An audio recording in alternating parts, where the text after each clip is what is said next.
আল্লাহর দরবারে শুকরিয়া জানাচ্ছি যিনি একটা জগদ্দল পাথর আমাদের বুকের উপর থেকে নামিয়ে দিয়েছেন, কিন্তু ষড়যন্ত্র এখনো থেমে নেই। হিন্দু মুসলমান দাঙ্গা বাঁধানোর জন্য অনেকে এখনো পর্যন্ত চেষ্টা চালিয়ে যাচ্ছে। ওয়াদানা আনকা ওয়িজরাক আল্লাযী আনকাযা যহরাক, হে নবী আমি কি আপনার পিঠ থেকে বোঝা নামিয়ে দেইনি যা আপনার পিঠকে বাঁকা করে রেখেছিল? এটা ১৫০০ বছর আগের কথা। ওই সময় আয়ামে জাহিলিয়াত, এটা নবীজির পিঠকে বাঁকা করে ফেলেছিল।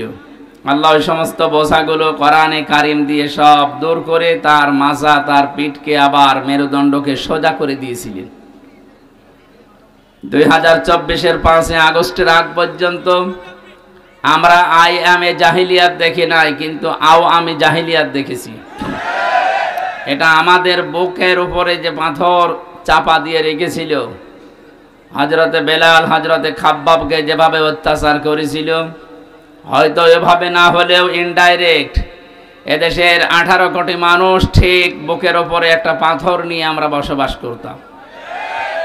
আল্লাহ যেন পাথরটা নিজের হাতে সরিয়ে দিয়েছেন। দরুদ আর সালাম পড়ছি মুহাম্মদুর রাসূলুল্লাহ সাল্লাল্লাহু আলাইহি ওয়াসাল্লামের প্রতি, যারা আনিত আদর্শ পেয়ে আমরা খুশি না বেজার? বলেন বলেন। এই জামানায় যদি হযরতে মুসা আলাইহিস সালাম আসতেন, হযরতে ঈসা নবী পর্যন্ত আসতেন, আর তারা যদি আমাদের নবী মুহাম্মদুর রাসূলুল্লাহকে না মানতেন, বিশ্ব নবী জানিয়ে গেছেন আমি নবুয়ত পাওয়ার পর থেকে কিয়ামত পর্যন্ত যদি মুসা নবী ঈসা নবীও আসে আর আমার আদর্শ বাদ দিয়ে নতুন কিছু মেনে চলে, নবী হওয়ার পরও তারা জাহান্নামী। আপনি এই কথার ওজন টের পাচ্ছেন? এত বড় নবী, আল্লাহর সাথে যিনি কথা বলতেন কালিমুল্লাহ, আল্লাহর রূহ বলা হয় হযরতে ঈসা রূহুল্লাহ, এই সমস্ত নবী এখন যদি আসতেন আর মুহাম্মদুর রাসূলুল্লাহর আদর্শ বাদ দিয়ে যদি অন্য কাউকে মেনে চলতেন, তারা পর্যন্ত জাহান্নামী হয়ে যেতেন। তা আপনি যাকে মেনে চলেন, যার আদর্শ মতো চলেন, উনি কি মুহাম্মদুর রাসূলুল্লাহর চাইতেও দামি? আমি ইঙ্গিত দিলাম, জ্ঞানী মানুষ আশা করছে আপনি বুঝে ফেলেছেন। এরপরেও যদি কেউ না বোঝার ভান করে থাকেন, আপনার এখানে বসে নবী ওয়াজ করলো আপনার কাজ হবে না। এই কোরআন কিন্তু নবীজি আবু জেহেলের সামনেও যেভাবে পড়েছিলেন, আবু বকরের সামনেও ওইভাবেই পড়েছিলেন। আবু জেহেল কোরআন শোনার পরে তার শয়তানি বেড়ে গেছে, আর আবু বকর কোরআন শোনার পরে তার ঈমান যা ছিল আরো বেড়ে গেছে। এইজন্য এখানে যারা বসেছেন, যদি আবু বকরের মতো মন নিয়ে বসে, ঈমান যা আছে মাস্ট বি আরো বাড়বে। যাদাতুহুম ঈমানা, তাদের ঈমান বাড়তেই থাকবে। কিন্তু আবু জেহেলের মতো মন নিয়ে যদি বসেন, আমি আমির হামজা না, কাবার ইমাম আব্দুর রহমান সোদাইসি ওয়াজ করলেও আপনার ঈমান বাড়বে না, আপনার শয়তানি বাড়বে। আশা করছি আপনি আবু জেহেলের মতো মন নিয়ে না, আবু বকরের মতো মন নিয়ে বসবেন। এক কথা বলেন না কেন? আমার আজকের আলোচনার বিষয় যে জাহান্নামের আয়াত পড়লাম, এমনি পড়ি নাই। পৃথিবীতে যে যেই ধরনের অপরাধ করবে, আল্লাহ পাক তাকে ওই জাহান্নামের দরজা দিয়ে প্রবেশ করাবে। আমি বহুবার এই কুমিল্লাতে এসেছি, বিশেষ করে 3টা বছর তো জালেমের জেলখানায় ছিলাম। এর আগে যতবার এসেছি বহু জায়গায় বলেছিলাম যে জাহান্নাম নিয়ে আমাদের এই দেশে, বিশেষ করে বাংলাদেশ আর ভারত, এই 2টা দেশে একটা ভ্রান্ত তথ্য দেওয়া আছে। আমরা মনে করি জাহান্নাম 7টা আর জান্নাত 8টা। না, জাহান্নামের স্তর বা জান্নাতের স্তর 7টা 8টা হতে পারে, কিন্তু জান্নাত আর জাহান্নাম একটাই। আমি এটা বানিয়ে বলছি না। সূরা নাহাল না হিজর, সূরা হিজরের ভেতরে আছে 14 নম্বর পারার 3 নম্বর পৃষ্ঠা 7 নম্বর লাইনের 43-44 নম্বর আয়াত। আল্লাহ পাক বলেন, লাহা সাবাতু আবওয়াব লিকুল্লি বাবিম মিনহুম জুজুম মাকসুম। এই জাহান্নামের দরজা 7টা। যে যেই ধরনের অপরাধ করবে, আল্লাহ তাকে দিয়ে সেই দরজা দিয়ে প্রবেশ করিয়ে শাস্তি দেবে। তাহলে জাহান্নাম কয়টা? এই যে প্রাইমারি স্কুল দেখেন, স্কুল তো একটা, ক্লাসরুম 5টা, যে যেই ক্লাসে পড়ে সেই দরজা দিয়ে সে প্রবেশ করে। আপনি ক্লাস 5-এ পড়েন, আপনি 4-এর ক্লাসে এসে বসে থাকবেন, আপনার কোনো লাভ আছে? ক্লাস 2-তে পড়েও কোনোদিন ক্লাস 5-এ যে বসে থাকলে লাভ আছে? না, আপনাকে বসতেও দেবে না, ওখানে ক্লাস করতেও দেবে না, কারণ যে ক্লাসে পড়েন ওই দরজা দিয়ে প্রবেশ করে ওই জায়গায় বসেন। জাহান্নামে একটা, তার স্তর আল্লাহ বানিয়েছেন 7টা, আমরা জানি। জান্নাত 8টা স্তর বানিয়েছেন, আমরা মনে করি 8টা না, আল্লাহ পাক জান্নাতের স্তর বানিয়েছেন 100টার উপরে, এই কোরআনে আছে। সবগুলো আমরা জানি না, আমরা মাত্র 8টা জানি। আর জাহান্নাম 7টা না, জাহান্নামও 100টার উপরে স্তর আছে, আমরা 7টা বেশি জানি। যে যেই ধরনের অপরাধ করবে আল্লাহ পাক বলেন তাকে ওই দরজা দিয়ে প্রবেশ করি আমি আল্লাহ শাস্তি দেব, কারণ জাহান্নামে এটা একটা ফাঁদ। এটা কি? পাখি ধরে মানুষ কি দিয়ে? ফাঁদ দিয়ে। বলেন না কেন? সূরা নাবার 21, 22, 23 এই 3টা আয়াতে ওই তথ্যগুলো আছে। তাফসীরুল কোরআন মাহফিল লিখেছেন, আমরা তাফসীর আকারে কথা বলবো ইনশাআল্লাহ। জবান খুলে এবার পড়েন, আউযু বিল্লাহি মিনাশ শাইতানির রাজিম। একটু বাতাস দেন তো 5 মিনিট। বিসমিল্লাহির রহমানির রহিম।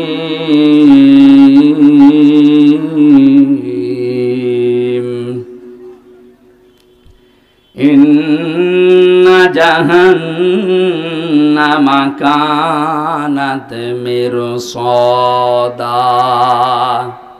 লিত্তাগিনা মাআবা লাবিসিনা ফিহা আহকাবা। সাদাকাল্লাহুল আযীম। সূরা নাবা। নাবা মানে আপনারা ঘুমাচ্ছেন, এটা ক্লাস চলছে, 1 ঘন্টার ক্লাস চলছে, ছাত্রের মতো জবাব দেবেন। 1 to ছেলে মেয়েরা যেখানে জবাব দেয় কি করে? জি বলে এইভাবে বলবেন। যদি বলতে না পারেন, যে ক্লাসে আছেন আপনাকে কিন্তু নামিয়ে দেওয়া হবে। এক ছেলে যে কাঁদছিল বাবার কাছে, আব্বা কি হয়েছে? রেজাল্ট দিয়েছে। রেজাল্ট দিয়েছে, কাঁদিস কেন? ফেল করেছিস? কথা বলছে না। যেই থাপ্পড় দিয়েছে, বলছে আব্বা ফেল করলে তো একটা কথা ছিল, ছিলাম 5-এ নামিয়ে দিয়েছি 3-তে। কি ছাত্র দেখে, আর পরীক্ষা কি দিয়া দিয়েছে। ফেল করলেও তো অন্তত ক্লাসে থাকতে পারতাম, এমন পরীক্ষা দিয়েছি স্যাররা রাগ করে আমার 2-3 নামিয়ে দিয়েছে। এখনো 5 পড়তে আমার 3 বছর লাগবে। এখানে যারা ক্লাস করছেন আজকে জবাব দেবেন একেবারে 5-এর মতো, যেন অন্তত 6-এ ওঠা যায়। এক কথা বলে না কেন? হ্যাঁ, এইভাবে জবাব দেবেন। আজকের আলোচনাটা গুরুত্বপূর্ণ এই জন্যে, পৃথিবীতে আমরা যে যেই ধরনের কাজে আছি, অপরাধে আছি, আমলে আছি, এইটা দিয়ে আল্লাহ জাহান্নামের ওই দরজা প্রস্তুত করে রাখবে। কারণ এটা একটা ফাঁদ, আমাদেরকে ধরার জন্য আল্লাহ বানিয়েছেন। আমরা এখন নিজেরাই চিন্তা করবো যে আমাদের জীবনের দিকে একটু তাকাই, আসলে আমি কোন দরজা দিয়ে প্রবেশ করার মতো উপযুক্ত হলাম। যদি হয়ে থাকি তাহলে এই মুহূর্তে রাস্তা বাদ দিয়ে জান্নাতের 100টা স্তর আছে, যে কোনো একটা রাস্তায় আমি দৌড়াবো। কথা বলেন না কেন? আশা করছি আপনি বুঝবেন যদি স্থির থাকেন। আল্লাহ বলেন অবশ্যই জাহান্নাম কানাত মিরসাদা, এটা একটা ফাঁদ, এটা আমি বানিয়েছি। কেন এ ফাঁদ বানালাম? কাদের জন্য? লিত্তাগিনা মাআবা। 1 নম্বরে যারা দুনিয়ায় সীমা লঙ্ঘন করে, 2 নম্বরে এই পৃথিবীর ময়দানে লাবিসিনা ফিহা আহকাবা। 1 নাম্বার কারণটা আমরা শেষ করি আগে। সীমা লঙ্ঘন দুনিয়া যারা করবে তাদের স্থায়ী এবং কোনোদিন তারা এখান থেকে আর বের হবে না, এইটাই তাদের জায়গা। তাহলে 1 নম্বরে জাহান্নামে, এই যে একটা নাম, এটা যে দরজাগুলোর নাম বলছি, জাহান্নাম একটা, লাজা একটা, হতমা একটা, হাবিয়া একটা, সাঈর একটা, সাকার একটা, এরকম 7টা দরজা মেন দরজা আছে, আর ছোটখাটো দরজা 100টার উপরে। এর প্রথমটায় ভয়ঙ্কর একটা নাম জাহান্নাম। নাম কি বলেন বলেন? একটা দরজার নাম মনে করেন এটা ক্লাস 5 এর দরজা, এখান দিয়ে আল্লাহ প্রবেশ করাবে। প্রথম নাম্বারেই তাদেরকে প্রবেশ করাচ্ছে দুনিয়াতে যারা সীমা লঙ্ঘন করেছেন। সীমা লঙ্ঘন কি? সেই দুনিয়া তৈরির পর থেকে আল্লাহ এটা আমাদেরকে আগে জানিয়েছেন আমাদের আদি পিতা আদমের মাধ্যমে। হযরতে আদম আলাইহিস সালাম জান্নাতের ভেতরে বেশ আরামেই ছিলেন, কিন্তু তার মনের ভেতরে একটা অজানা অশান্তি ঘুরপাক খাচ্ছিল। রব্বুল আলামিন এটা টের পেয়ে তার ঘুমন্ত অবস্থায় বাম পাজরের একটা হাড় বের করে একটা সুন্দর মহিলাকে আল্লাহ বানিয়ে রাখলেন, নাম দিলেন হাওয়া। হযরতে হাওয়া এত সুন্দরী ছিল যেহেতু আল্লাহ নিজে হাতে করে তাকে বানিয়েছেন। আল্লাহ পাক বলেন লাকাদ খালাকনাল ইনসানা ফি আহসানি তাকওয়িম। মানুষের এই চেহারাকে আমি আল্লাহ এত সুন্দর করে বানিয়েছি। তাফসিরে আয়াতের তাফসির পড়তে গিয়ে দেখলাম পৃথিবীর জমিনে যত নারী আল্লাহ পাঠিয়েছেন 4 জন নারীকে আল্লাহ সবচাইতে সুন্দর বানিয়েছিলেন। তার 1 নম্বরে হযরতে হাওয়া, 2 নম্বরে ওই যে জুলাইখা, 3 নম্বরে ইব্রাহিম নবীর প্রথম স্ত্রী হযরতে সারা, 4 নম্বরে নবীজির ছোট মেয়ে হযরতে ফাতেমাতুজ জহরা রাদিয়াল্লাহু তাআলা আনহা। এত সুন্দর করে আল্লাহ তাদেরকে বানিয়েছিলেন, কিয়ামত পর্যন্ত এত সুন্দরী মানুষ আর দুনিয়ায় আসবে না। আমরা ঐশ্বরিয়াকে দেখে অনেক অজ্ঞান হয়ে যায়। হযরতে আদমের স্ত্রী হাওয়া আলাইহিস সালাম আমাদের আদি মাতা, তাকে দেখলে আপনি না খেয়ে থাকতেন। এজন্য আমাদের আদি পিতা হযরতে আদম ঘুম ভাঙার পরেই তাকে দেখলেন, তাকালেন, ধরতে গেলেন। এটা বিপরীত লিঙ্গের প্রতি একটা আকর্ষণ। এক কথা বলছেন, বিপরীত লিঙ্গের প্রতি এটা কি? আরো জোরে বলেন। এটা তৈরি করে দিয়েছে কে? যুজ্জিনা লিন-নাসি হুব্বুশ শাহাওয়াতি মিনান নিসা। মানুষের কাছে আকর্ষণীয় করে দিয়েছি 9টা জিনিস, তার 1 নাম্বার স্ত্রী, মেয়ে লোক।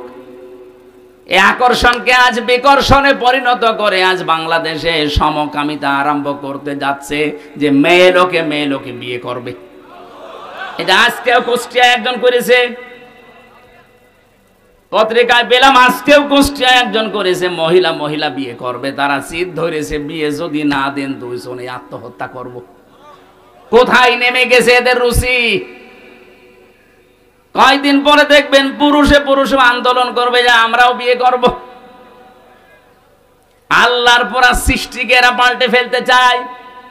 আল্লাহ পাক বলেন আদম আলাইহিস সালামের বিপরীত লিঙ্গের প্রতি আমি আল্লাহ একটা আকর্ষণ তৈরি করে দিলাম। এইটাই আমার ফাইনাল চূড়ান্ত সিদ্ধান্ত। কিয়ামত পর্যন্ত বিপরীত লিঙ্গের প্রতি একটা আকর্ষণ আপনার থাকবে। যাদের এই আকর্ষণটা বিকর্ষণে পরিণত হয়ে বিপরীত লিঙ্গের দিকে যেতে চাই না, সমলিঙ্গের দিকে যেতে চান, আপনি বুঝবেন আপনি আর মানুষ নেই, আপনি জানোয়ার। পৃথিবীর জানোয়ারও এত নিচে নামে না। এক কথা বলেন না কেন? সুতরাং সমকামিতা যারা প্রমোট করছেন, আজ বাংলাদেশে মানবাধিকারের অফিস বানানোর নাম করে সমকামিতার অফিস বানাতে ঢাকায় আন্দোলন চলছে। সে যে দেশ হোক না কেন, আপনাদের দেশে আপনারা চালান। এই দেশে 96% মুসলমান। আল্লাহর এই নিষিদ্ধ কাজ একজন জীবিত থাকতে আমরা হতে দেব না। এক কথা বলুন। নিষিদ্ধ কাজ জারি হয়ে গেলে আল্লাহর গজব পড়বে। লূত আলাইহিস সালামের জামানায় যেমন গজব দিয়ে আল্লাহ জর্ডানে ওই সাগরকে ডেড সি বানিয়ে দিয়েছেন, মৃত সাগর। এই শুধু এই পুরুষে জেনা করার কারণে। ওইটা যদি বাংলাদেশে চালু হয়, এ দেশকে আল্লাহ এ শুধু কক্সবাজারের এই সমুদ্রের পানিকে শুধু 20 হাত লম্বা করে বলবে যা একটু ঘোরন দিয়াই, পুরা বাংলাদেশ পানির নিচে যেতে কয়েক মিনিটে। এরকম ডেড সি বানাতে আল্লাহর কি 10 বছর লাগবে? বলেন। এই জন্য আমরা সাবধান। অনেকে বলছে যেটা করছে করুক গা, আপনি বেঁচে থাকেন না, হবে না। 2 তলা নৌকা চলছে, উপর তলায় আমরা আছি বড় বড় হুজুর নিয়ে, নিচ তলায় আছে ইনারা। বারবার উপর তলায় পানি নিয়ে আসতে যায়। আমরা যদি বলি ঝামেলা করেন কেন, নিচে পানি নেই, ওরা বলেছে ঠিক আছে তোমার উপরে আর ডিস্টার্বে আসবো না। নিচে তক্তা একটা খুলে নিয়েছে, ওপরে আমরা যদি এই দৃশ্য দেখে বলি ঠিক আছে, যে যা করছে করুক গা, লা ইলাহা ইল্লাল্লাহ, ওরা যেমন নিজেরা ডুববে আমাদেরকেও ডুবাবে। এখন এই পানি থেকে যদি বাঁচতে চান, এই কাজ যারা করছে তওকার তক্তা যারা খুলে ফেলছেন, অবশ্যই উপরে যারা আমরা আছি লা ইলাহা ইল্লাল্লাহ এখন বাদ দিয়ে তাড়াতাড়ি করে ওদের নিষেধ করা লাগবে। যদি নিষেধ শুনতে না চায় পিটানো লাগবে, পিটিয়েও কাজ না হলে বেঁধে রাখা লাগবে, বেঁধে রেখেও কাজ না হলে মেরে ফেলা লাগবে। কথা বলছেন কেন? কারণ আমাদের তো বাঁচা লাগবে নাকি? আপনি সমকামিতা আরম্ভ করে শুধু নিজেরা মরবেন না, আল্লাহ রাগ করে যদি গজব দেয় আমরাও মরবো। এই কারণে আমার বাঁচতে হবে আগে। আপনি এই কাজ করতে পারবেন না। এই জন্য তো বাংলাদেশে এত আন্দোলন হচ্ছে যে ফারুকীকে তাড়াতাড়ি সরান, সে সমকামিতা প্রমোট করে। আমরা ফারুকের বিরুদ্ধে না, কিন্তু তার এই নিকৃষ্ট কাজের বিরুদ্ধে। সে যে সিনেমাগুলো বানিয়েছে, এই ব্যাচেলর, 60% সিঙ্গুলার নাম্বার, একটাতেও মুসলমানের কোনো উপকার হয় দেখান? শুধু চরিত্র ধ্বংস করা আর পরকীয়া প্রেম কি করে করা যায় সেইটা শিখিয়েছে। এখন প্রশ্ন আসতে পারে, হুজুর আপনি কয়দিন দেখিয়েছেন, আমার দেখা লাগে না। এগুলো স্ক্রিপ্ট দেখলেই বোঝা যায় যে এর ভেতরে আছে কি। নিজের স্ত্রীকে দিয়ে যারা সমকামিতার এই প্রমোট করে, বিশেষ করে যে ব্যাচেলর, এই সিনেমাতে যে মানুষগুলো অভিনয় করেছে তাকান, এই মানুষগুলো নিজের স্বামীকে বাদ দিয়ে কি করে পরকীয়া প্রেম করা লাগে এই শিক্ষা জাতিকে দিচ্ছে। এমনি জাতিকে ধরে রাখা সম্ভব হচ্ছে না। এমনি নাচনি বড়ি, তারপর যদি ঢোলের মাড়ি পায় ও তো কাপড় খুলে নাচবে। কথা বলে না কেন? এই জন্য তো বারবার আমরা আহ্বান জানাই, প্রতিবাদ জানাই, কষ্ট হয় আমাদের, এরপরেও আমরা প্রতিবাদ জানাচ্ছি। আপনি অপরাধ করে নিজে মরবেন না, আমারে নিয়ে মারাবেন। কথা বলেন ঠিক কিনা? আমরা আমাদের নিজেদের বাঁচার তাকিদে হলেও এই প্রতিবাদ করছি। সুতরাং আজ যারা সমলিঙ্গের প্রতি আকর্ষণ, আপনি আর মানুষ নেই, আপনি জেনে রাখেন আপনি জানোয়ার। বলেন, কোন জানোয়ার মারা গেলে জানাজা হয়, কবরে দেওয়া হয়? আপনি জানোয়ার মারা গেলে আপনারও জানাজা নেই, কবর নেই, মুসলমানদের কবরে আপনার জায়গা নেই। হয় আপনাকে আমরা পুড়িয়ে ফেলবো, নাই নদীতে ভাসিয়ে দেব। জানি যাদের কপালে হেদায়েত নেই, এত কড়া কথা বলার পর এই শালাদের কাজ হবে না। এই মিডিয়া, এই শালাদের বললাম, এটা আবার দিয়ে দিও না।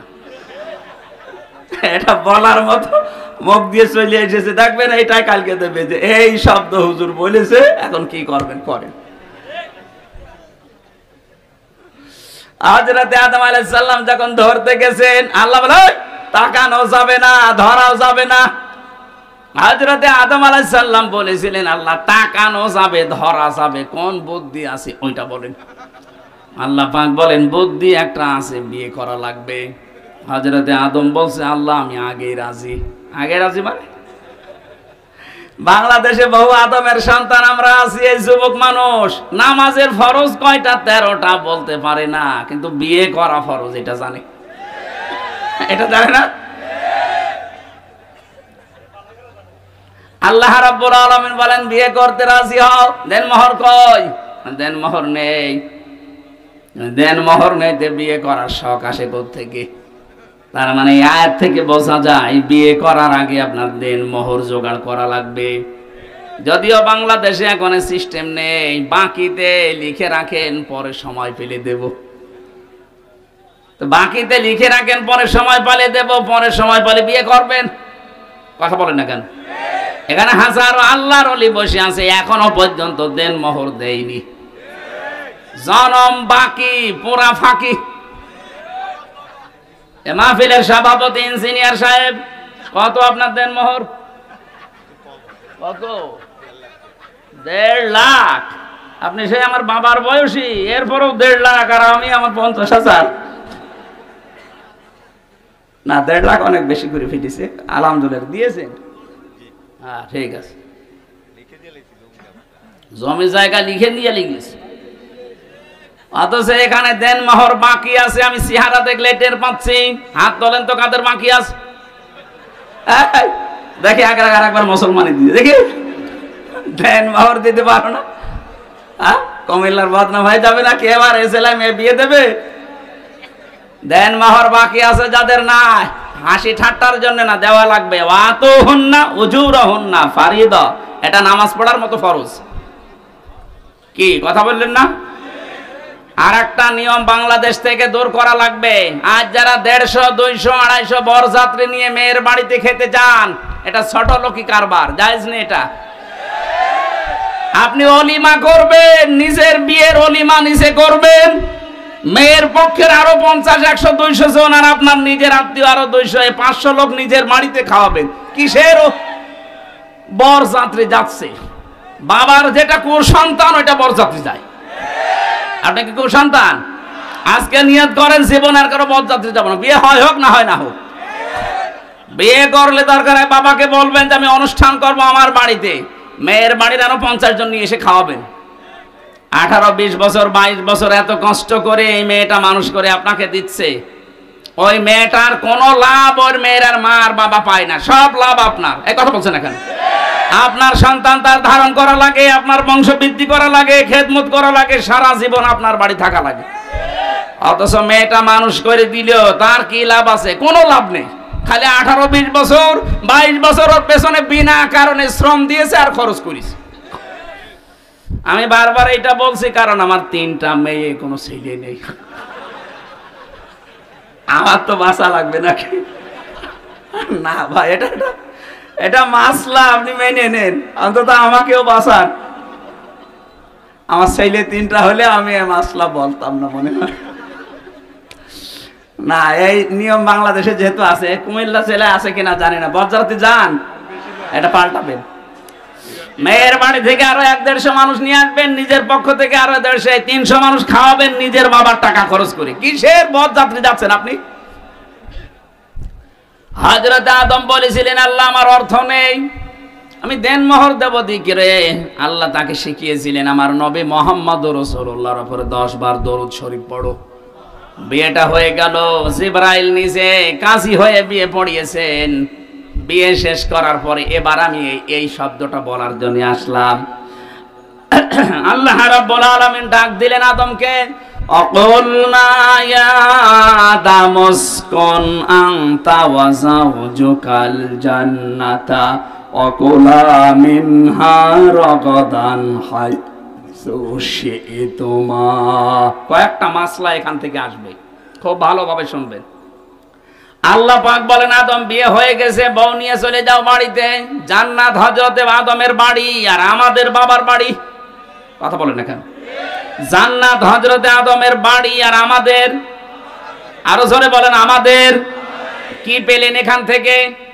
বিয়ে করার পরে ওয়াকুলনা ইয়া আদাম উসকুন আনতা, আপনি নিজে, ওয়া যাওজুকাল জান্নাহ, আর আপনার স্ত্রীকে। তার মানে বউ বিয়ে করার পরে ওটা নিয়ে আপনার বাবার বাড়ি যাওয়া লাগবে।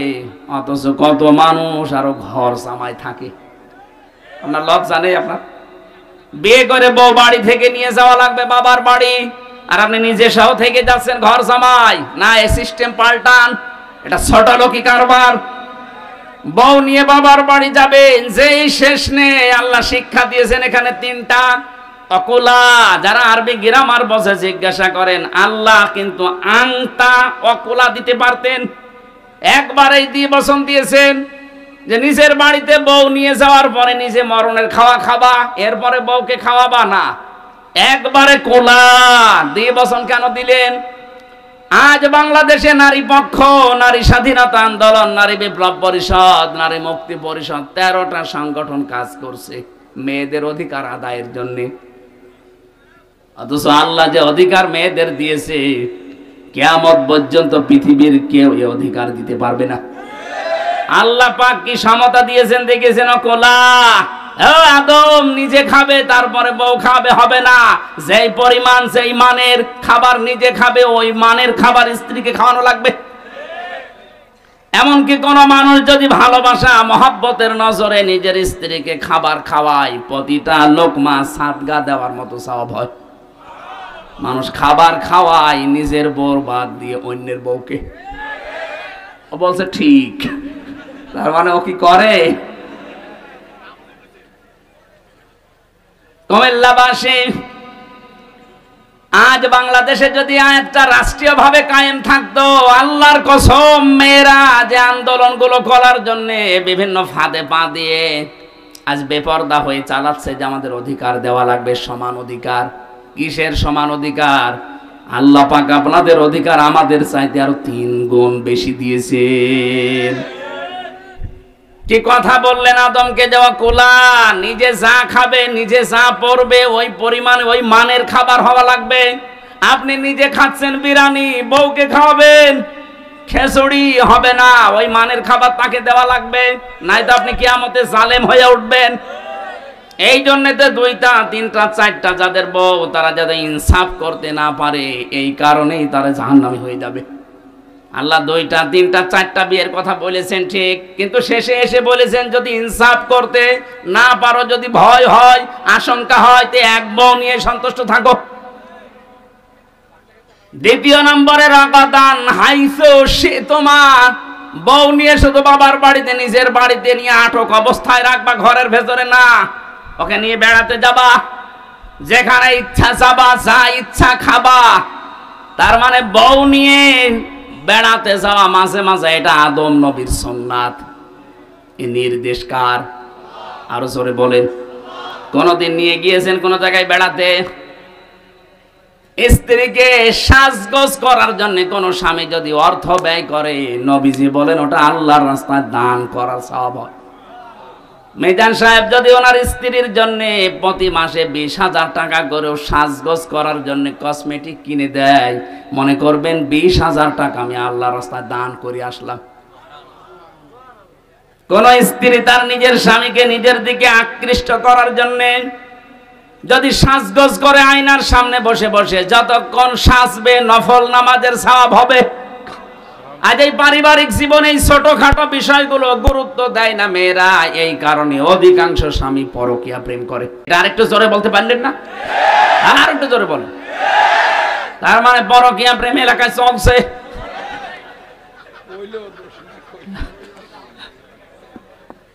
না, সম্মানিত মা বোন, আমি দেখলাম হাজারো মেয়েরা আপনার এই ছোটখাটো একটু ব্যবহারের কারণে হাজারো স্বামী আজ অন্য জায়গায় লাইন করতে বাধ্য হচ্ছে।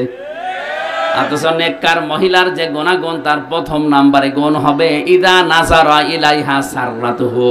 স্বামী যখন আপনার দিকে তাকাবে, যেভাবেই হোক স্বামীকে আপনি আনন্দ দেবেন। সাজগোজ করে হোক, কথাবার্তা দিয়ে হোক, ব্যবহার আচার দিয়ে হোক, দরকার হয় কাঁতো কুতু দেবেন, কি অসুবিধা কি? তাকে আনন্দ দেওয়া লাগবে। সে যেন বাইরে থেকে এসে তার ক্লান্ত শরীর অর্ধেক অন্তত ভালো হয়ে যায়।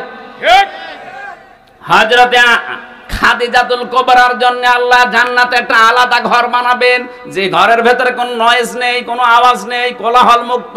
কেন?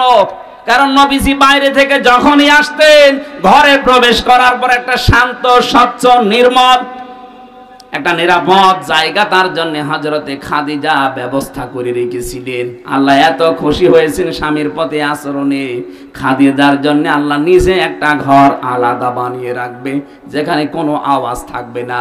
আর স্বামীর জন্য নিজের ঘরটাকে যদি নয়েজ মুক্ত, আওয়াজ মুক্ত রাখতে পারেন, টেনশন মুক্ত, ওই ঘরটার জন্য জান্নাতে আপনার একটা ঘর আল্লাহ আলাদা বানিয়ে দেবেন। 2 নম্বরে কাজ হচ্ছে ইদা গাবা আনহা হাফিজাতুহু। স্বামী যখন বাইরে যাবে, নেককার স্ত্রীর গুণাবলী এইটা, সে তার নিজের ইজ্জত, তার সম্ভ্রম, স্বামীর সম্পদ, স্বামীর সন্তান, এগুলো সে হেফাজত করে রাখবে। অধিকাংশ মেয়েদের ভেতরে গুণগুলো আজ নেই। ওরা নামাজ পড়ে, রোজা রাখে, দান সাদগাও করে, হজও করে এসেছে, অথচ স্বামী বাইরে গেলে মনে হচ্ছে ও দিন পেয়েছে। এমন এমন মানুষকে মোবাইলে কথা বলে, অথচ মেয়েরা মোবাইলে কথা বলবে কোন ফোর্সে, কোন আওয়াজে, সে আওয়াজ পর্যন্ত আল্লাহ কোরআনে দিয়েছেন। সূরা আহজাব 22 নাম্বার পারা 1ম নাম্বার পৃষ্ঠা 3 নাম্বার লাইনের 32 নাম্বার আয়াত। এটা তাফসীরে খাজানের ভেতরে আছে। আল্লাহ পাক বলেন, ইয়া নিসান নাবিয়্যি লাস্তুন্না কা আহাদিম মিনান নিসাই ইনিত্তাকাইতুন্না ফালা তাখদা'না বিল কওলি ফায়াতমা'আল্লাযী ফী কলবিহি মারাদু ওয়া কুলনা কাওলাম মারুফা। তাফসীরে খাজের বাড়ি যে যদি দেখেন সূরা আহজাবের 32 নম্বর আয়াত, এখানে কয়েকটা তথ্য আছে। আল্লাহ বলেন, হে নবীর স্ত্রীরা, যদিও নবীর স্ত্রীরা উম্মতের জন্য মা, উম্মতের জন্য কি মায়ের প্রতি কেউ যত খারাপ ছেলে হোক খারাপ ধারণা করে, বলেন বলেন, অথচ আল্লাহ সেই মায়ের নাম দিয়ে বললেন, হে নবীর স্ত্রীরা, যদি কারোর সাথে কথা বলতে হয় পর্দার আড়াল থেকে, হেজাবের বাইরে থেকে, এখন আর পর্দার আড়ালে হেজাবের বাইরে না, এখন হচ্ছে মোবাইল ফোন ফ্যাক্স, এই কথা বলেন। এখন যদি আপনি মোবাইলে কারোর সাথে কথা বলতে চান, কথা বলবেন সত্য কথা, মিথ্যা কথা বলা যাবে না। অথচ আজ মোবাইলটা হয়ে গেছে মিথ্যা কথা বলার যন্ত্র। আছে কুমিল্লায়, বলছে আমি ঢাকায় আছি, নাকি এরকম নেই? আল্লাহ বলেন, মেয়েরা যদি কথাও বলো কারোর সাথে, কথা বলবা সত্য, মিথ্যা কথা বলবা না, কিন্তু ভাষা হবে রুক্ষ সূক্ষ্ম। এমন গরম মেজাজে কথা বলবা, ওই পারে যে আছে ও যেন মনে করে আল্লাহ মেয়ে না, আজরাইল। কথা বলে না কেন? এখানে শুধু 14 জন পুরুষ মানুষের নাম আছে। এই 14 জন পুরুষ বাদ দিয়ে দুনিয়ার যে কেউ মহিলাদের সেটে যদি কল আসে, ওই 14 জনের ভেতরে আপনার আপন বাবা, ওই যে ধর্ম বাবা পাতিয়েছে, ওই বাবা বাদ দেন। আপন বাবা, আপন ছেলে, আপন ভাই, বোনের ছেলে, আপন বোনের ছেলে, আপন বোনের মেয়ে, না আপন বোনের ছেলে, আপন ভাইয়ের ছেলে, এরকম 14 জনের তালিকা আছে তাফসিরে সূরা নিসার 21 নম্বর আয়াত। এই 14 জন বাদ দিয়ে যদি কাবার ইমাম আব্দুর রহমান সুদাইসিও কল দেয়, আপনি কথা বলবেন সঠিক সত্য, কিন্তু ভাষা হবে রুক্ষ সূক্ষ্ম। এমন গরমে কথা বলবেন, মানুষের ভেতরে যদি শয়তান ধোঁকাও কিছু দেয়, ও যেন শয়তান আগেই পালিয়ে যায়। আর যদি শাবনূরের কণ্ঠে দিয়ে মোলায়েম গলায় কথা বলতে আরম্ভ করেন, একদিন 2 দিন 5 দিন 2-3 মাস পরে দেখবেন আপনাকে নিয়ে আল্লাহর রাস্তায় চলে গেছে। আল্লাহ পাক বলেন, আদম সন্তান, তোমার এই স্ত্রীকে নিয়ে ঘুরতে যাবা, যেখানে ইচ্ছা যাবা, যা ইচ্ছা খাবা, কিন্তু সাবধান, ওয়ালা তাকরাবা হাযিহিশ শাজারাতা ফাতাকুনা মিনাজ জালিমিন। ওই গাছটার নিকটে যাবা না। এই গাছ আমরা অনেকেই মনে করি এটা গন্ধম গাছ। কি গাছ? না, শুধু গন্ধম গাছ হলে আল্লাহ কোরআনে আয়াত নাযিল করে আমাদের দিতেন না। আল্লাহ বলেন, ওই গাছটার নিকটে, মানে ওটা নিষিদ্ধ জায়গা আমি আল্লাহর জন্য। এরকম নিষিদ্ধ জায়গা এই পৃথিবীতে কোরআনে কারীম 500 জায়গার নাম দিয়েছে। এরকম 500টা আল্লাহর নিষিদ্ধ বর্ডার আছে, এগুলো যেন সীমা লঙ্ঘন করবা না। যদি করো জালেম হয়ে যাবা। হযরত আদম আলাইহিস সালাম যে জায়গায় গিয়েছিলেন, ওই জায়গায় যাওয়া তার জন্য নিষিদ্ধ ছিল। এই নিষেধ করেছিলেন কে? আরো জোরে বলেন। আপনার বউ নিয়ে ঘুরতে যাবেন, মেয়ে নিয়ে যাবেন, কিন্তু এমন অনুষ্ঠানে যাওয়া যাবে না যেখানে গেলে নিজেরও পর্দা থাকে না, বউরও পর্দা থাকে না। এরকম বিয়ে অনুষ্ঠান দেশে নেই? এক কথা বলুন। শিশু মেলা যাবেন না যেখানে শিশু নেই, শুধু শিশুর খালারা আর মামারা। এরকম শিশু মেলা নেই দেশে? ওখানে গেলে অ্যাক্সিডেন্ট হবে। এই জন্য ওয়ালা তাকরাবা হাযিহিশ শাজারা, ওইটার একটা গাছ। আদম নবীকে দিয়ে আল্লাহ এটা জানিয়েছেন, আমার বর্ডার দুনিয়াতে এরকম পুরা কোরআনে আল্লাহ 500 বর্ডার দিয়েছেন। সুতরাং বর্ডার যারা ক্রস করে, সীমা লঙ্ঘন যারা করে, তাদের জন্য যে দরজা, ওটার নাম জাহান্নাম। নাম কি? জাহান্নাম। আরো জোরে বলেন। জাহান্নাম। 2 নাম্বারটা বড় কঠিন জায়গা। আল্লাহ বলেন, জাহান্নামে গেলে মা বা ওদের আশ্রয়স্থল হবে ওইটা। লাবিসিনা ফিহা হাকাবা, ওই মানুষগুলো চিরস্থায়ী ভাবে থাকবে ওখানে। আজ বাংলাদেশে অনেকে কি প্রচার করেছে আমি জানি না, অনেকে মনে করেন যে আমি জাহান্নামে যাব 2-5 দিন, 1 বছর 5 বছর পরে বের হয়ে চলে আসবো। কি আর শাস্তি হবে, যা হয় হোক। বের হওয়ার সময় তো আবার হাউজে কাউসার থেকে গোসল করে আবার আগের হামজা হয়ে যাব। আপনি কি এটা দুনিয়ার জেলখানা পেয়েছেন নাকি? আমি 3 বছর আগে 64 কেজি হয়ে ঢুকেছিলাম। 3 বছর পরে আমার 10 কেজি ওজন কমে গেছে, তাও তো ভালোই ছিলাম। আর জাহান্নামের ভেতরে আল্লাহ বর্ণনা দিয়েছেন, কাল্লা ইন্নাহা লাযা নাযাআতাল লিশাওয়া। কখনোই না, তোদেরকে আমি লাজা দিয়ে প্রবেশ করাবো। এটা আবার আরেকটা দরজার নাম। এই লাজা যাদেরকে দেব, সঙ্গে সঙ্গে প্রবেশ করলে চামড়া আগেই খসে যাবে। কি ভয়ঙ্কর জায়গা দেখেছেন? এই দরজা দিয়ে প্রবেশ করতে দেরি, চামড়া খসতে দেরি হবে না। জাহান্নামের লাজা নামে যে দরজা আল্লাহ বানিয়েছেন, এই লাজায় আল্লাহ তাদেরকে প্রবেশ করাবেন। এখানে শাস্তি হচ্ছে ঢুকলে আগে চামড়া খসে যায়। আমার তো 3 বছরে 10 কেজি কমে গেছে। আমি বের হওয়ার সময় 54 কেজি ছিলাম, প্রবেশ করার সময় 64 কেজি ছিলাম। 3 বছরে আমার খাওয়া দাওয়া দেওয়ার পরও 10 কেজি কমে গেছে। আর জাহান্নামে লাজায় দেওয়ার সঙ্গে সঙ্গে মানুষের চামড়া আগে খসে যাবে। আল্লাহ পাক বলেন, এখানে ডাকবে কাদেরকে জানো? কারা এ দরজা দিয়ে প্রবেশ করবে? তাদউ মান আদবারা ওয়া তাওয়াল্লা ওয়া জামাআ ফাআওয়া। পৃথিবীর ময়দানে যাদেরকে সত্যের দিকে আহ্বান করা হয়, কিন্তু তারা উল্টো মুখ ফিরিয়ে চলে যায়। আর বাংলাদেশে এই প্রকার মানুষ বেশি। সত্যের দিকে আহ্বান করা হচ্ছে আল্লাহর কোরআন দিয়ে, নবীর হাদিস দিয়ে। আমি তো মন মতো কথা বলছি না, সবই দলিল দিয়ে বলছি। এগুলো শোনার পরেও যারা এবার টান করে মুখ ফিরিয়ে চলে যায়, হ্যাঁ বাদ দে। এই কথা যারা বলে, মানুষগুলো জান্নাতে যাওয়া ওই রকম অসম্ভব, সোসের ছিদ্র দিয়ে উঠ যাওয়া যেরকম অসম্ভব। আমাদের আচরণ চরিত্র যেন এরকম আবার না হয়ে যায়। না বলছে বলুক, ওরকম বলেই থাকে না। আমি আর কি মারার জন্য বলছি না। তাদের ডাক দেওয়া হবে তাদেরকে, মান আদবারা ওয়া তাওয়াল্লা, যে ব্যক্তি মুখ ফিরিয়ে নেয় আর উল্টো দিকে চলে যায়। আজ বাংলাদেশে এই অভ্যাসটা আমাদের অধিকাংশের হয়ে গেছে। না যে যত কোরআনের কথা এদেশে বলা হচ্ছে, এদেশ তো জান্নাত হয়ে যাওয়ার কথা। ঠিক। বিশ্বের কয়েকটা দেশ আমি কিছুদিন আগেও তো ঘুরে আসলাম। এই যে সিঙ্গাপুরে, মালয়েশিয়াতে এত কড়াকড়ি। সিঙ্গাপুরে কথা বলতে গেলে আমাদের দেশের মতো ওখানে 14 জায়গায় অনুমতি নেওয়া লাগবে। আমি এক জায়গায় কথা বলেছিলাম, অনুমতি নেওয়া ছিল না।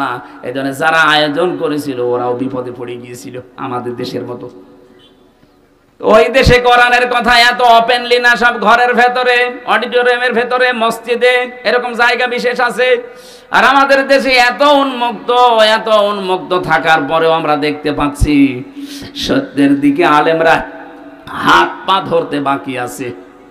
এত দরদ মাখা কণ্ঠ নিয়ে আপনাদের বাঁচাতে চাই, জাতির লোকেরা দেখি না অ্যাবাউট টান করে উল্টা দিকে চলে যাচ্ছে।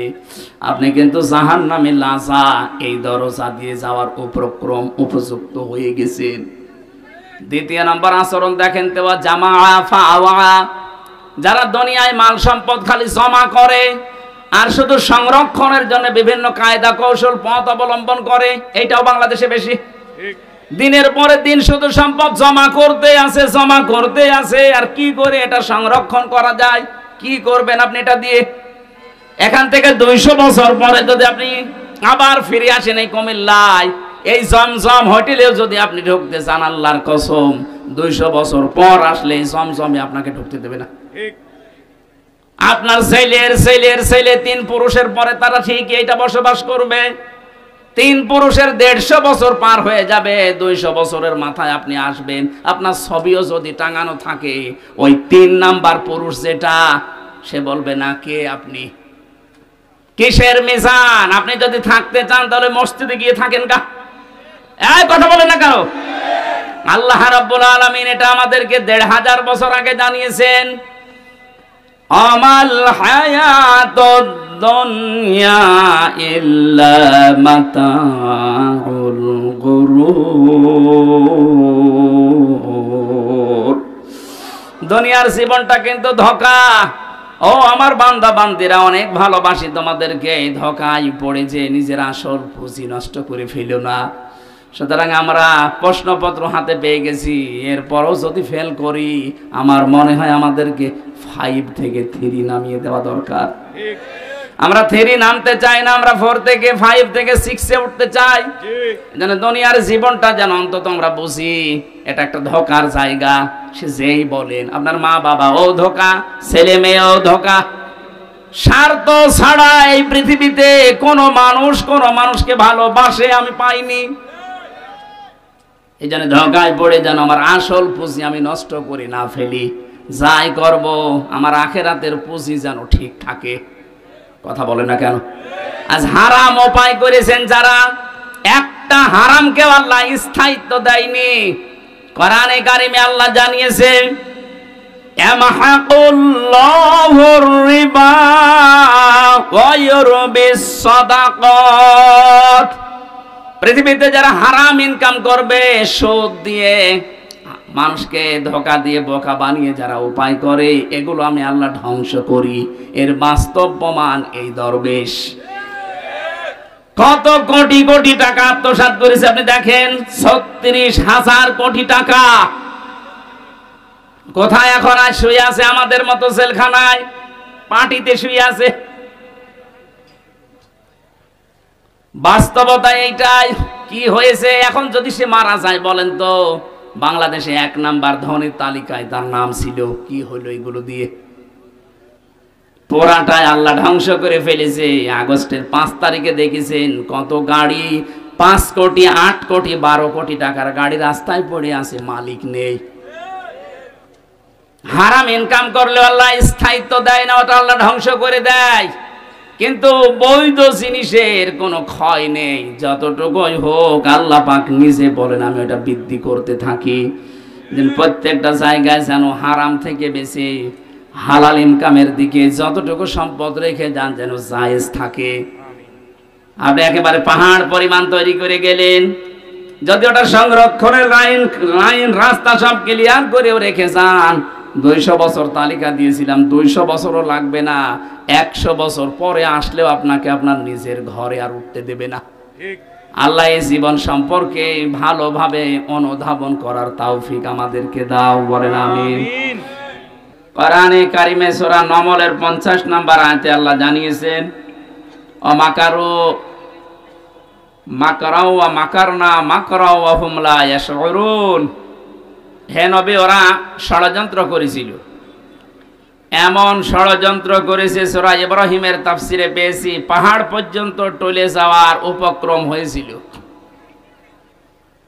মাকার না, আমি আল্লাহ নিজেও একটা কৌশল করলাম। তাহলে ষড়যন্ত্র করে কাফেরেরা আর কৌশল করে আল্লাহ। শব্দ দুইটাই মাকার না, মাকরন এটাই মাসদার, কিন্তু বাংলা অর্থ করার সময় আকাশ পাতাল পাল্টিয়ে গেছে। কাফের বেঈমানদের বেলায় এই শব্দটার বাংলা অর্থ দাঁড়াবে ষড়যন্ত্র, দুর্বিসন্ধি, আর আল্লাহর ক্ষেত্রে এই শব্দটার অর্থ দাঁড়াবে কৌশল। অমাকারু অমাকার আল্লাহ আল্লাহু খায়রুল মাকিরিন। আল্লাহ বলেন ওরা ষড়যন্ত্র করেছে আর আমি আল্লাহ কৌশল করেছি, আমি সবচাইতে উত্তম কৌশলী। বাস্তবে দেখেনি 15.5 বছরে যত ষড়যন্ত্র ওরা করেছিল সবগুলোর মোকাবেলা আমাদের যা ইমানে সম্ভব না। আল্লাহ পাক মনে হচ্ছে নিজের কুদরতি হাতে এই কৌশল অবলম্বন করে সবগুলো দূর করে দিয়েছেন। হুয়া জিতাবাকুম ওমা জাআলা আলাইকুম ফিদ্দীন মিন হারাজ। তিনি সেই আল্লাহ যিনি তোমাদেরকে নির্বাচিত করেন। কুমিল্লাবাসী নির্বাচিত করা হয় যে পদ্ধতিতে, ওর নাম নির্বাচন। কথা বলেন না কেন? আজ বিশ্বের বিভিন্ন মোড়লদের কাছে ধর্ণা দিচ্ছে যারা পালিয়ে গেছে 2 বোন একসাথে। ওনারা এখন বলতে চাচ্ছে যে আমরা নির্বাচিত ছিলাম, আমাদেরকে উৎখাত করা হয়েছে। এটা ডাহা মিথ্যা কথা। আপনি নির্বাচিত ছিলেন এই 15 বছরে, শয়তানও বিশ্বাস করে না। এমনকি যদি কেউ ঘোড়াকে জিজ্ঞাসা করে, ঘোড়াও হাসবে যে একটা কথা বললে। আমি কথা বলতে পারি না, কিন্তু আমি তো হাসতে পারি। যে কথা শুনলাম এ তো আমিও না হেসে পারি না। ঘোড়া দাঁত বের করে হাসবে না? এত বড় ডাহা মিথ্যা কথা একটা হাসি মানুষ বলেন কি করি? হাসিদের বদনাম হয়ে যাচ্ছে। এই জন্য আশা করছে আমরা যেহেতু হাজি, আমাদের গায়েও লাগে কেউ মিথ্যা বললে। মানুষ গালি দেয় শালার পাঁচি, কথা বলে না কেন? এই জন্য আমরা আশা করব অন্তত আপনারা দুই বোন একসাথে পালিয়েছেন, একটু আল্লাহ বিল্লাহ করেন, কথা বলে না কেন? মিথ্যা কথা, মিথ্যা তথ্য মানুষকে দিয়ে আর বিভ্রান্ত করবেন না পৃথিবীর মানুষকে। সারা দুনিয়া জানে যে 15.5 বছরে কোনো নির্বাচন হয়নি। এই মিথ্যা কথা মানুষকে বলে কি আপনি লাভ করতে পারবেন? হ্যাঁ, ষড়যন্ত্র করছেন, এর মোকাবেলায় আল্লাহ বলেন আমি নিজে কৌশল করি। অমাকার না, একালিপ টান আছে জমা মোতাকাল্লিম, এটা হামজার দায়িত্ব না, কৌশল করা দায়িত্ব কার? যেহেতু আল্লাহ আমাদেরকে নির্বাচিত করেছেন লক্ষ লক্ষ নবীর উম্মতদের মাঝখান থেকে উম্মতি মুহাম্মদ হিসাবে, আর আমাদের উপরে যত বিপদ আপদ মুসিবত আসবে, ষড়যন্ত্র আসবে, ওমা জাআলা আলাইকুম ফিদ্দীনি মিন হারাজ, দিনের উপরে চলতে থাকবেন। যত ষড়যন্ত্র আসবে, বিপদ আপদ আসবে, আল্লাহ বলেন আমি নিজে এখানে কর্তা, নিজে দায়িত্ব নিয়ে ওগুলো সব সরিয়ে দেব। আপনি লক্ষ্য করে দেখেন 15.5 বছরে জুলুম অত্যাচারের স্টিম রোলার যেভাবে চলেছে, 1500 বছর আগের কথা জানি না, কিন্তু 15.5 বছর দেখলে মনে হচ্ছে আমরা আগার সেই আইয়ামে জাহিলিয়াতের যুগে ফিরে গিয়েছিলাম। এই কঠিন পরিস্থিতি মোকাবেলা করা শুধু আমাদের দ্বারা হয়নি, আল্লাহ নিজে এই বিপদ আপদ সরিয়ে দিয়েছেন। সর্বশেষ সরিয়েছেন 2024 সালের 5 আগস্টে। কথা বলেন না কেন? কেন সরালেন? আল্লাহ রাব্বুল আলামিন বলেন ফালাম্মা নাসু মা যুক্কিরু বিহি ফাতাহনা আলাইহিম আবওয়াবা কুল্লা শাই। সূরা আনামের 44 নম্বর আয়াতে আছে, পৃথিবীর মানুষ যখন আমি আল্লাহর আদেশ নিষেধ ভুলে যায়, তখন তাদের বরকতের যা দরজা, শান্তির দরজা, ওগুলো আমি আল্লাহ খুলে দেই। লাফাতাহানা, একটা দরজার কথা না, আবওয়াব বহু বচন দিয়েছেন, বাবের বহু বচন।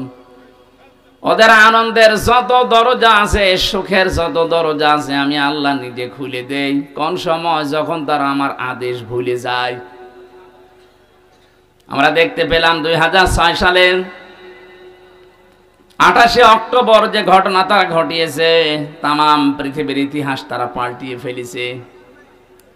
বিশ্ববিদ্যালয়ে থাকাকালীন বহু ইতিহাস পড়েছি, কিন্তু এই ইতিহাস কোনোদিন পড়িও নাই, শুনিও নাই যে মানুষ হত্যা করার পরে লাশের উপরে ড্যান্স দেওয়া যায়, অথচ এটা দুনিয়ায় হয়েছে। এই কথা বলে না কেন? একটা কুকুরকে মারার পর লাশের উপরে ড্যান্স দিয়েছে, আমি পাইনি, দেখিও নি।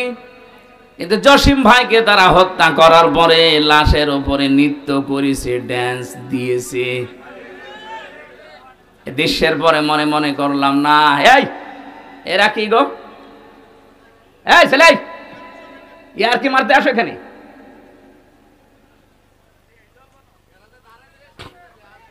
এখান থেকে যান, যান যান যান, হয় বসেন না বাড়ি চলে যান, যান। নিজেও শোনে না, মানুষকে শুনতে দেয়।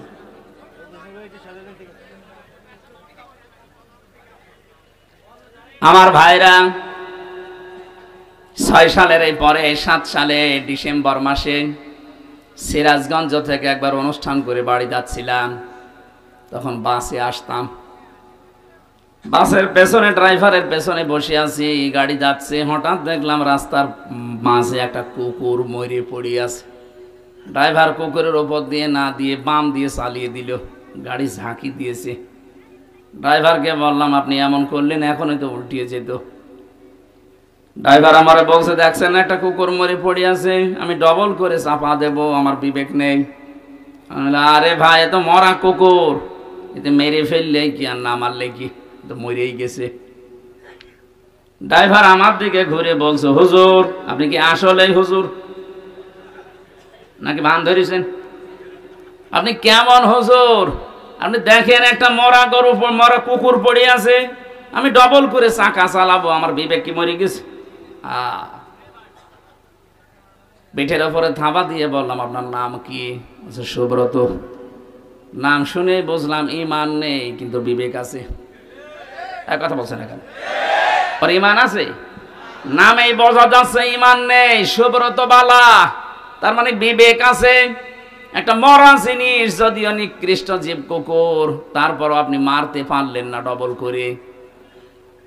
এই পৃথিবীতে আমরা চোখে দেখা গত বছরে জীবিত মানুষকে পিটিয়ে সাপের মতো মেরে ফেলার পরে দেখলাম তার লাশের ওপরে ড্যান্স দিচ্ছে। এটাকে মানুষ বলা সম্ভব? এদের কাজ নিষিদ্ধ করা হচ্ছে এমনিতে না, আমি নাম ধরেই বলছি। ছাত্রলীগ নিষিদ্ধ করার মতো 100 কারণ আমি বলতে পারবো এখন, কিন্তু এদের বৈধতা দেওয়ার মতো একটা কারণও নেই। আপনি যাতে বৈধতা দেবেন কোন কারণে একটা দেখান। বিশ্বজিৎকে যারা মেরে ফেলতে পারে, একটা হিন্দু মানুষ যে মেরেছিল ওই শাওন, তাদের একজন আমার সাথে জেলে ছিল। বলছে ভাই এমন কোপ দিলাম, আমারে বারবার বলছিল যে কিসের শিবির, আমি হিন্দু মানুষ। আমি আপনাদের মতো হাফ হাতা না, আমি ফুল হাতা, তারপরেও ছাড়ি নাই। কথা বুঝতেছেন? আমি ওই দিন ওই শব্দটা শুনেছিলাম যে আমরা মুসলমানরা হাফ হাতা আর ওরা ফুল হাতা। একটা একটা করে আপনি জাহাঙ্গীরনগর বিশ্ববিদ্যালয়ের দিকে তাকান। 100 মেয়ের ইজ্জত সম্ভ্রম নষ্ট করার পর ওরা মিষ্টি বিলোচন করেছে যে আমরা সেঞ্চুরি করলাম।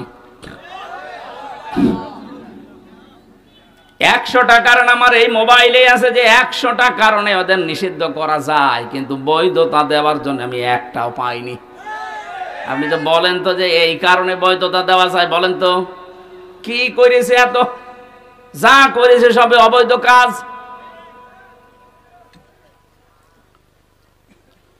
আমার যেটা শিক্ষা দেওয়ার বিষয় ছিল, একটা মানুষ 6 সালের ঘটনা যিনি ঘটিয়েছেন, যার নেতৃত্বে সারা দেশ থেকে লগি বইটা নিয়ে মানুষ গিয়েছে, হুকুমের আসামি হিসাবে তো তার নাম থাকা দরকার।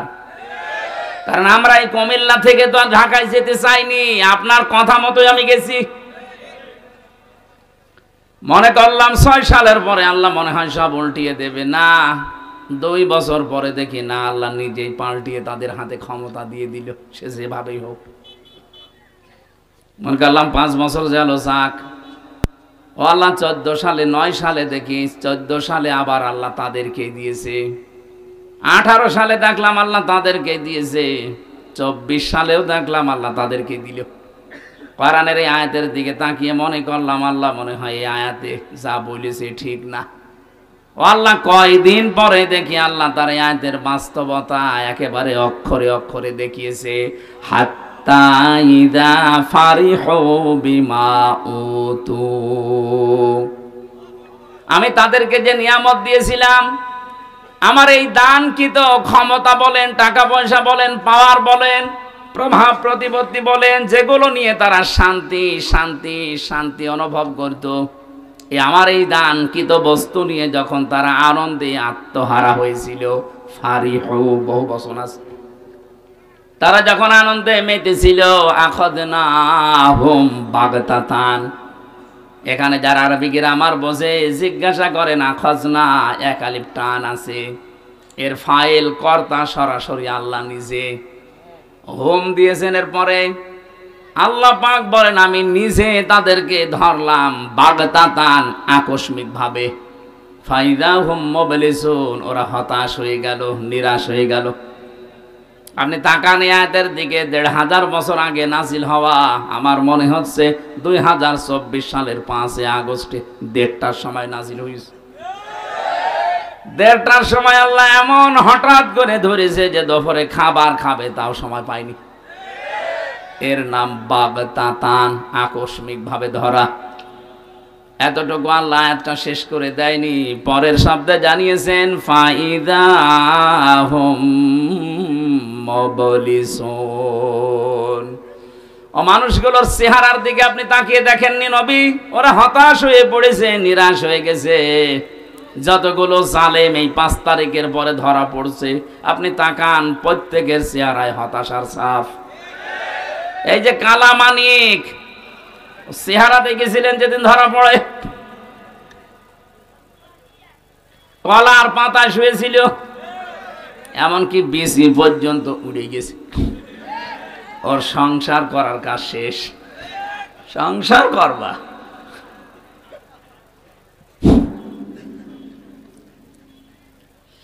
আয়াতের পরের শব্দটা আমার কাছে খুব আশ্চর্য মনে হচ্ছে, ফাকুতিআ দাবিরুল কওমিল্লাযীনা যালামু। আল্লাহ পাক বলেন আমি নিজে জালেমদের শিকড় কেটে দিয়েছি। সুতরাং জালেম যারা তাদের শিকড় কেটে দিয়েছে সরাসরি কে? এই জন্য জালেমদের কথা শুনে উদ্বুদ্ধ হয়ে এখন যদি দেশে কেউ বিশৃঙ্খলা তৈরি করে নিজের কপালে নিজে আগুন লাগাচ্ছেন। ওদের যদি ক্ষমতায় থাকতো তাহলে পালিয়ে যেত না, যেহেতু ধরেছে সরাসরি আল্লাহ নিজে। ছাত্র জনতা এটা একটা উপলক্ষ। বিএনপির মতো, জামাত ইসলামের মতো এত বড় বড় রাজনৈতিক দল 15.5 বছরে এক চুলও নড়াতে পারে নাই। সেখানে নিরস্ত্র, কিচ্ছু হাতে নেই, খালি হাতে ছাত্র ছাত্রী। আমার মনে হয় আল্লাহ ঠিক আবাবিল পাঠিয়েছিল। এই শব্দটা তারই প্রমাণ, মাকার না। আমি নিজে একটা কৌশল করলাম। আল্লাহ পাক পরের শব্দ দিয়েছেন মাকারাহুম লা ইয়াশউরুন। এমন কৌশল করেছি যে যারা টেরও পায়নি। কোনদিন ভাবে না যে ছাত্র এই নিরস্ত এদের মাধ্যমে আমাদের পালিয়ে যাওয়া লাগবে, কোনদিন ভাবে না। আল্লাহ রাব্বুল আলামিন পরের আয়াতে জানিয়েছেন ফাংজুর, নজর করে দেখো, কাইফা কানা আকিবাতু মাকরিহিম। দুনিয়ায় যারা ষড়যন্ত্র করেছিল তাদের পরিণাম আমি কি করেছি আপনি তাকান। আন্না দাম্মারনাহুম ওয়া কওমাহুম আজমাইন। আল্লাহ পাক শুধু আন্না দিতে পারতেন, আন্না একালি টান দিয়ে জানিয়েছেন অবশ্যই আমি ওদের এবং ওদের জ্ঞাতি গোষ্ঠী যারা ছিল প্রত্যেকের শিকড় আমি আল্লাহ নিজে কেটে দিয়েছি। তাদের প্রত্যেকের শিকড় কাটার দায়িত্ব কার? এখানে শিকড় কেটে দিলে ওইটা আর দাঁড়িয়ে থাকতে পারে না। এদেশে জালেমদের ভিত আর নেই। ষড়যন্ত্র যাই করছেন বিভিন্ন ইস্যু নিয়ে একটাও টিকবে না।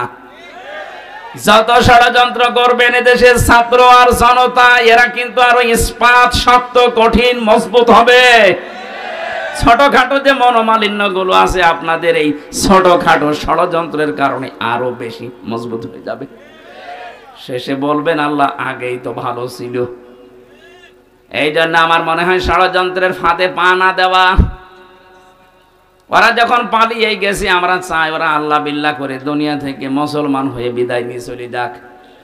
আর আমরা আহ্বান জানাবো এই দেশ থেকে আমরা যারাই বিদেশে পাঠাই তারা রেমিটেন্স যোদ্ধা, টাকা পয়সা এই দেশে পাঠায়।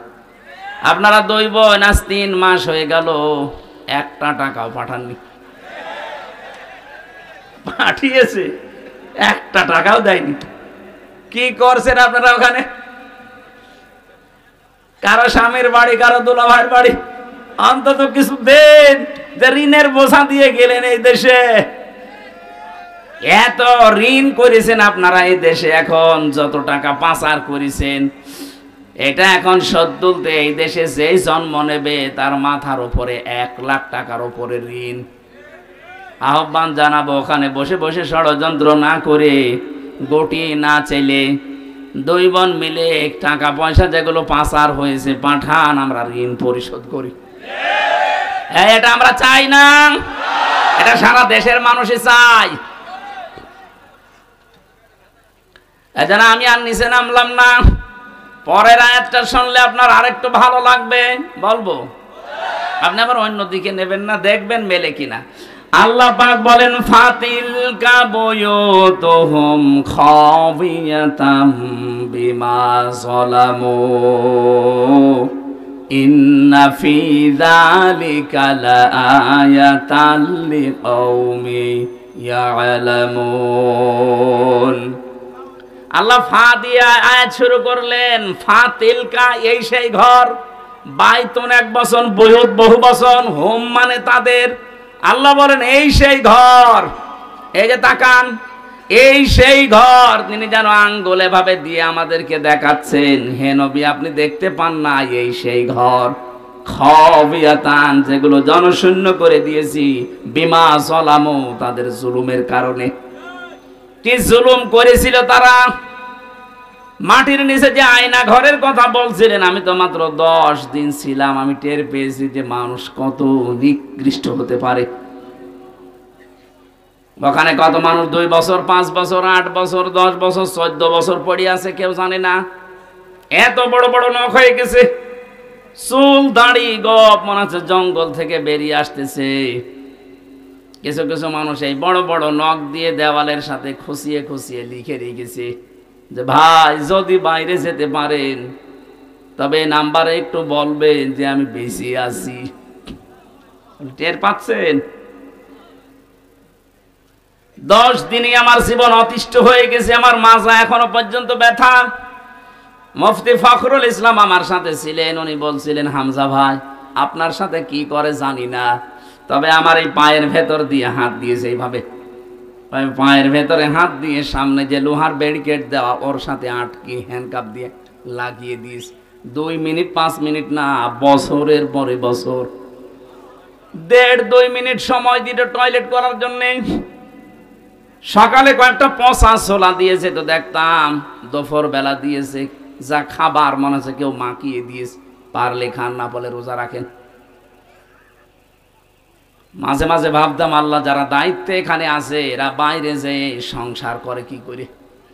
এদের তো মা বাবা স্ত্রী সন্তান আছে, এদের তো বন্ধু বান্ধব আছে, বাইরে যে এরা মিলামিশা করে কি করে?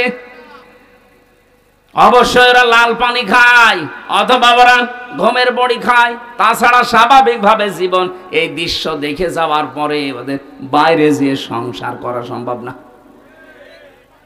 এত বড় জুলুম যেখানে করেছিলেন, বিভিন্ন নেতাদের বাড়িতে শুনতাম টর্চার সেল আছে, আবার ফাহাদকে পিটিয়ে মারার মতো জায়গা বানিয়ে রেখেছে।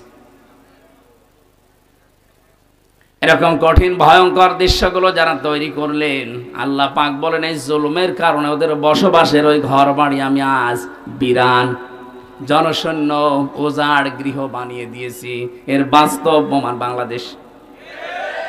আপনি আমার কুষ্টিয়ায় চলেন হানিফের বাড়ি দেখতে, কি জৌলুসপূর্ণ বাড়ি, কি জাঁকজমকপূর্ণ ঘর, অথচ এখন মনে হচ্ছে জাতীয় টয়লেট।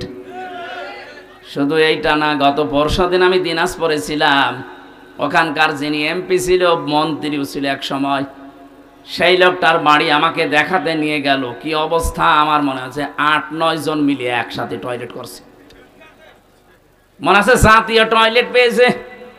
অথচ কয়েকদিন আগে ওখানে মানুষ গিয়ে দুর্বিসন্ধি করত, ষড়যন্ত্র করত, মানবতার বিরুদ্ধে, ইসলামের বিরুদ্ধে, মুসলমানদের বিরুদ্ধে। আপনি মিলাতে পারছেন না, আল্লাহ যেন দেখিয়ে দিচ্ছে এই সেই ঘর, এই সেই, বলেন আপনি ঢাকার ধানমন্ডি যান, এই সেই ঘর।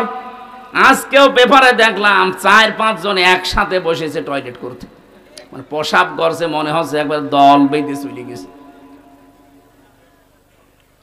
আমার বাস্তব জীবনের একটা কাহিনী আমি শিক্ষার জন্য বলি। 2016 সালে গিয়েছিলাম হজে,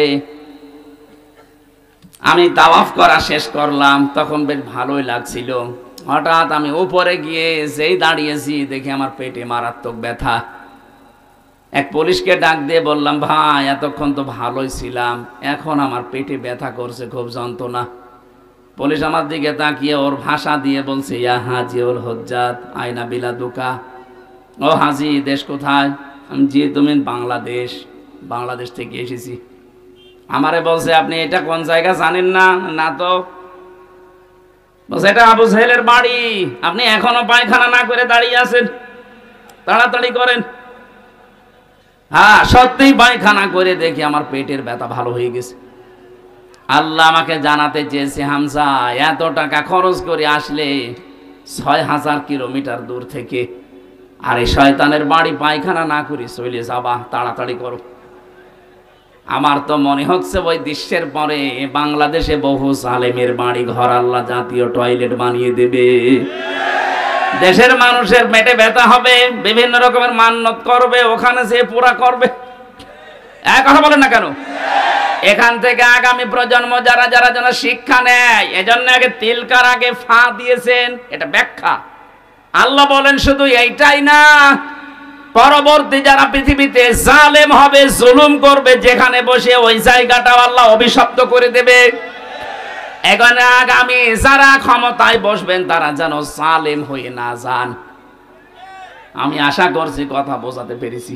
যদি কেউ না বোঝার ভান করেন, এদিকে আসেন, ছড়ি কোদাল দিয়ে বোঝাচ্ছি। এটা আমি আয়াত খেলা করার জন্য পড়ি নাই। আগামীতে যারা চেয়ারে বসবেন তারা যেন জালেম হয়ে না যান, শিক্ষা নেবেন। 5 বছর হয়তো জুলুম করবেন, জনতা কিন্তু জেগে উঠবে। একবার যখন আবু সাঈদের মতো জীবন দিয়া শিখা ফেলেছে, এদেরকে আর দাবানো যাবে না। এক আবু সাঈদের কারণে লক্ষ লক্ষ আবু সাঈদ আজ বাংলার বিভিন্ন জায়গায় দাঁড় হয়ে গেছে। ষড়যন্ত্র যদি না থামে, এরাও কিন্তু জীবন দিতে প্রস্তুত। এই জন্য যেই ফাঁদে পা দিয়েছেন থামেন। ইসকনের নাম নিয়ে হোক আর বিভিন্ন নামে আজ যেগুলো চালাচ্ছেন, যেখানে আছেন ওখানেই থামবেন। এটা কিন্তু ইন্ডিয়া না, এটা এখনো বাংলাদেশ। এদের হয়তো আর কিছু নেই, যতটুকু ঈমান আছে ঈমানের সামনে দাঁড়ানোর ক্ষমতা এখনো কারো নেই। কথা বলেন ঠিক কিনা? আমরা আর কিছু না মানি, অন্তত এটা বিশ্বাস করি যে আল্লাহ একজন আছে। এক কথা বলেন না কেন? আমার মনে হয় শুধু আমরা না, এদেশে আমরা যারাই বাস করি অন্য ধর্ম অনুসরণ করতে পারে, কিন্তু উপরওয়ালা একজন আছে এই কথা তারাও বলে। কথা বলেন। আপনি পিনাকি ভট্টাচার্যের দিকে তাকান, আমার মনে হয় যে ওর 100টা কথা বললে 90টা আল্লাহর নামে বলে। অথচ নাম দেখেছেন, ধর্ম দেখেছেন পিনাকি ভট্টাচার্য, হিন্দু মানুষ। আপনি গয়েশ্বর বাবুর কাছে যান, 14টা কথা বললে আমার মনে হয় 10টায় আল্লাহর নামে বলে। সবাই এই পৃথিবীতে যারাই আছে, বিশেষ করে এই বাংলাদেশে, এরা সবাই বিশ্বাস করে আল্লাহ একজন আছে, উপরওয়ালা একজন আছে। কারণ বিপদে পড়লে আমরা দেখি দলমত থাকে না, সবাই তখন ডাকে কাকে। আমি ছোটবেলায় বরিশালে পড়তাম, ওই সময় ব্রিজ ছিল না, নৌকায় যাওয়া লাগতো। লঞ্চে টলারে নৌকায় যখন যাচ্ছি, হঠাৎ দেখি ঝড় উঠেছে নৌকায়, টলাটলি করে নৌকা। আমরা যারা মুসলমান আছি বলছি লা ইলাহা ইল্লাল্লাহ। একজন দাদা হিন্দু আর দাদি দুইজন মিলে আমাদের সাথে পড়ছে লা ইলাহা ইল্লাল্লাহ। কি গো, চেহারা দেখে মনে হয় অন্য ধর্মের। এই যে এখানে কি দেওয়া থাকে, তিলক। ডাক দিয়ে বললাম, দাদা মুসলমান হয়েছেন কবে? হইনি। কালেমা পড়লেন? যে ঝড় উঠেছে ও কালী দুর্গার কাজ না, আল্লাহ লাগবে।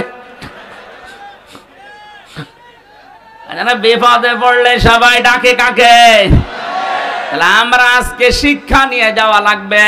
আল্লাহ পাক যদি জালেমদের বাড়ি ঘর জনশূন্য করে দিয়ে টয়লেট বানিয়ে দিতে পারে মাত্র 3 মাসের ব্যবধানে, 3 বছর যেতে দেন, ওই জায়গাতে মানুষ ঘৃণা করেও যাবে না।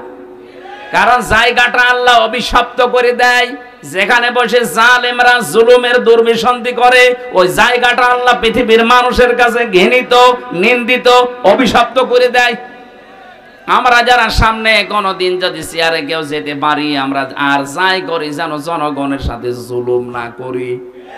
আল্লাহ এটা আমাদের বোঝার মতো তৌফিক দান করো, বলেন আমিন। আমি জেলখানায় যে সমস্ত বইগুলো লিখেছিলাম তার ভেতরে এটা একটাই, 4-5 দিন আগে এটা পাবলিশড হয়েছে, সৃষ্টি জগৎ নিয়ে লেখা। যারা আছেন নিয়ে যাবেন, যাওয়ার সময় অনেক তথ্য হয়েছে। ওই সময় তো আর আমি রেফারেন্স পাইনি, বাইরে এসে এগুলো রেফারেন্স দিয়ে পাবলিশ করেছি। স্টেজে আছে, যাওয়ার সময় এখান থেকে নিয়েছেন, কাজে লাগবে না। 1 ঘন্টা 20 মিনিট হয়ে গেছে। আমি আজকে আর চালালাম না, শেষ করে দিলাম। আগামীতে কোনো জায়গায় আসলে নির্ধারিত সময় আসবেন, আমরা কথা বলবো। আল্লাহুম্মা আমিন। লা ইলাহা ইল্লা আনতা সুবহানাকা ইন্নী কুনতু মিনাজ জালিমিন। রব্বুল আলামিন, কুমিল্লা জেলার বড়িজান থানা, তাকাও এই ময়দানের দিকে। হাজার হাজার বান্দা বান্দি আমরা চাতক পাখির মতো কোরআনে কারীম শুনছিলাম। যতটুকুই শুনেছি আল্লাহ তুমি আমাদের জীবনে আয়াতগুলো সেট করে দাও। এই মাহফিলের আয়োজন করতে গিয়ে তোমার বান্দা কাউসার সহ যত মানুষ এই আয়োজনে ইনভলভ আছে আল্লাহ এদেরকে তুমি মঞ্জুর করো। মাহফিলের সভাপতি তোমার বান্দা ইঞ্জিনিয়ার তোফাজ্জল হোসেনকে কবুল করে নাও।